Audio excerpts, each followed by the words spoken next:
पैसा पिलाମାନଙ୍କୁ ଆମେ ପଢ଼େଇଛୁ। ମୁଁ ଗର୍ବର ସହିତ କହିବି କେନ୍ଦ୍ରାପଡ଼ା ଯେତେ ଆଇଡଲ୍ ଯେତେ ପବ୍ଲିକ୍ ସ୍କୁଲ୍ ଅଛନ୍ତି ସବୁଠାରୁ କମ୍ ପଇସା ଆମେ ଏଠି ଶିକ୍ଷାଦାନ କରୁଛୁ। ଏବଂ ଏଇ ଯେଉଁ ଆପଣଙ୍କର IAS ବାହାରିଛନ୍ତି କେନ୍ଦ୍ରାପଡ଼ାରେ 3-4 ଜଣ ଡାକ୍ତର ମଧ୍ୟ ଅଛନ୍ତି। ସମାଜରେ ଇଞ୍ଜିନିୟର ତ ବହୁତ ଅଛନ୍ତି। କେତେ ପିଲାଟି ପାଠ ପଢ଼ୁଛନ୍ତି? ଏକ ବର୍ତ୍ତମାନ 500ରୁ ଉର୍ଦ୍ଧ୍ୱ ପିଲା କେବେଠାରୁ ଏ ସ୍କୁଲ ପ୍ରତିଷ୍ଠା କରାଗଲାଣି? କେବେଠାରୁ ସ୍କୁଲ ପ୍ରତିଷ୍ଠା କରାଗଲାଣି? 87 ମସିହାରେ।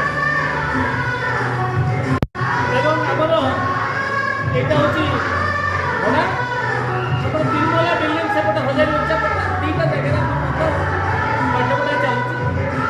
ଏବଂ ଆମର 47 ଜଣ ଟିଚର ଅଛନ୍ତି ସେମାନେ ବିଭିନ୍ନ ବିଷୟରେ ପାଠ ପଢ଼ାଉଛନ୍ତି। ଏବଂ ଆମେ କମ୍ ପଇସାରେ ପାଠ ପଢ଼ାଉଛୁ ଏବଂ